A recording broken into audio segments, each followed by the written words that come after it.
Willie back at the notebook's garage. The results are in. Been doing a fuel mileage challenge, if you will, on the 2500 to see if it were possible to save fuel by doing something that is readily, easily available. Spent no money, nothing. All I did was slow down. However, there are some other things that you should take into account when it comes to increasing the present fuel mileage that you have on your particular vehicle. Let's walk over here and take a look. I'll give you a little bit of a rundown. As I was saying, with the 2005 2500, all we did was slow down. There's some important things that you need to take into account on your particular vehicle. Number one, tire pressure. Inflate your tires to the proper pressure, both front and rear. Now, if you're driving a pickup truck or an SUV like I am, you may have different pressures according to your specific manufacturer. Now, if you don't know where to find that information, recommend several places. First one, every car should have one, but the owner's manual, or as I like to call it, the second most least read book in the world. I'll leave you to figure out what the first one is. But according to the index on page 5-81, it gives you all types of information about tire pressure, including what happens when you have pressure that is too low. Oh, look right there. Reduced fuel economy. Or too high. Unusual wear, poor handling, rough rides, etc. It even goes so far as to tell you where to find the tag with the information of your recommended tire pressures for your vehicle. And in my case, as in probably most vehicles, it is on the driver's side doorpost or door. As you can see, it is right here. It gives specific information.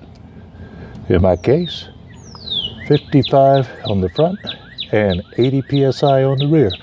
Yours may differ. Here's something else to take into account. I have nothing but air in the bed of my pickup truck. Now realize if you use your pickup for work, it may not be possible to do that, as you may have a toolbox right here or a ladder rack or something of that nature. But if you're just tooling around and you don't carry stuff in your pickup truck bed all the time, anything that's in there is excess weight. Remove it. You'll save weight.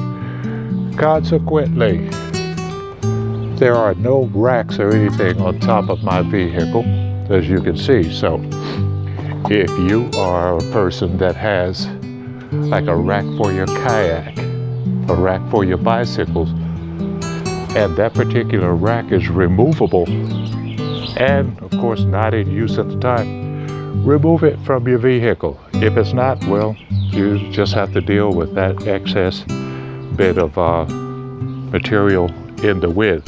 Now, believe it or not, when I put these tow mirrors on, I actually lost some fuel mileage. No joke. Those things are great big barn doors, big sails in the wind. It did cut my fuel mileage down just a little bit, but you know, you pay the price for functionality. It allows me to see the back of the trailer when I am towing. So there are some things that are necessary for your application. Now, these tips apply for whether you're using a truck, an SUV, or a car. One of the biggest things that you need to do is take care of any maintenance issues that you may have.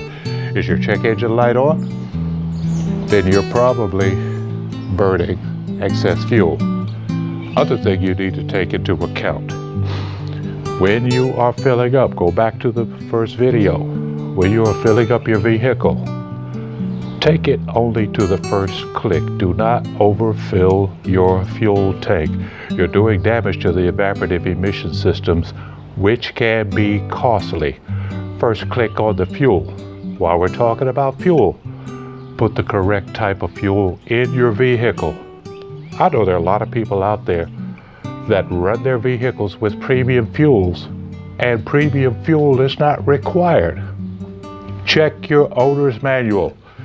If your vehicle does not require premium fuel, you can probably, and no, without a doubt, you can use regular fuel, which will be a huge cost savings to you. If your vehicle requires premium fuel, then by all means, put that premium fuel in there. Your engine will require it. It will be happy, and it won't sound like it's got a bunch of marbles in it. Now, if you don't believe me, I'm gonna put a link somewhere down there. Engine Masters just did an episode where they compared 87, 91, 93 octane all the way up to methanol fuels. It was only 14 minutes long or something along that nature. You should go check it out, especially if you think that your little 4-cylinder has to have premium fuel. You'd be surprised what you're going to learn about the fuels. But once again, if it does not require premium fuel, put the money back in your pocket, not in the tank. It's just a recommendation. You do what you want to do. After all, it's a free country, and I can honestly tell you, since doing this fuel thing and slowing down to the posted speed limit, yeah, sometimes I drive a little fast, but most people still don't seem to believe that fuel is as high, even though the prices are coming down. There was a report on the news recently that the cost of fuel came down simply because Americans changed their driving habits. They only went to the places that they need to. That brings me to the other point. Once again, consolidate your trips. Roll trips going to or from a particular destination. It'll make it more efficient. Here's one of my favorites. My wife loves to have a warm car in the winter and a cool car in the summer. Well, she's going to be a little disappointed this summer. Not cooling the car down. We'll park it in the shade. But the notion that you have to warm up your car for 15 or 20 minutes before you move it, not true. Not true. Start your car up and put your seatbelt on. By the time you put your seatbelt on, you have enough oil circulating in your engine to drive. And since we're not talking about wintertime, then you don't have to have the excessively long warm-up periods.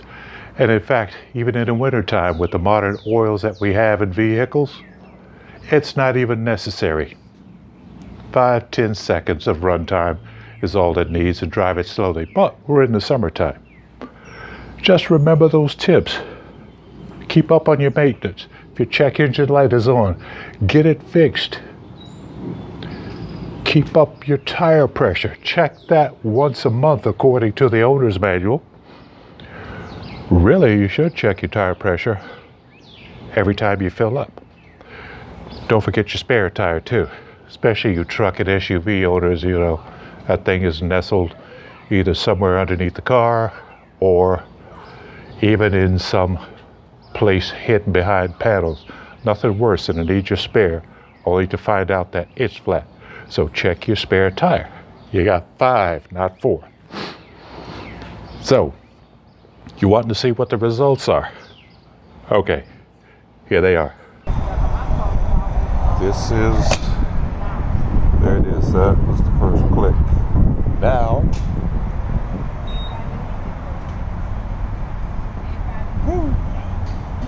116.50. The posted price was $3.85.9 for a gallon of regular unleaded at the Thornton station that I frequent. This was the last night that the 10-cent discount that I had available could be used, so I went ahead and pulled in, even though when you look at the picture in the end of the video, you'll see I had not completely burned up all the fuel in the tank. But here's a quick tip.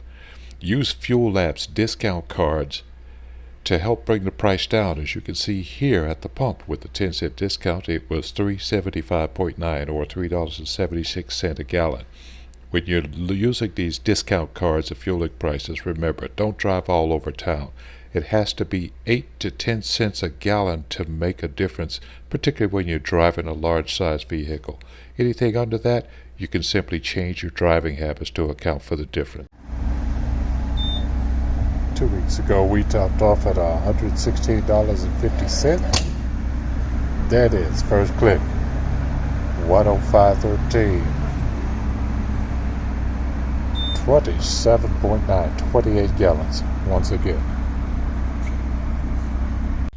We traveled a total distance of 420.3 miles. Divide that by 28, the number of gallons dispensed, and it comes out to 15 miles per gallon. If you notice, there was a little bit of fuel left in the truck. My experience has told me that I can actually drive an additional 30 miles on that remaining fuel before turning on the low level light, adding that 30 miles to the already 63 mile increase over the same tank simply by slowing down. Driving a 55 mile an hour speed would yield an average of 16 miles per gallon on a 5,700 pound pickup truck simply by slowing down. No snake oil, no devices, nothing, simply slowing down. Don't forget, there are other things that go along with the concept of slowing down. You have to maintain your tire pressure, maintain your maintenance on your vehicle. Be cognizant of where you buy your fuel, using the cards and the apps to get the best price that you can. Consolidate all of your trips. You too can see a savings, both in your wallet and in your fuel tank. So there you have it. Simply slowing down yields better fuel results.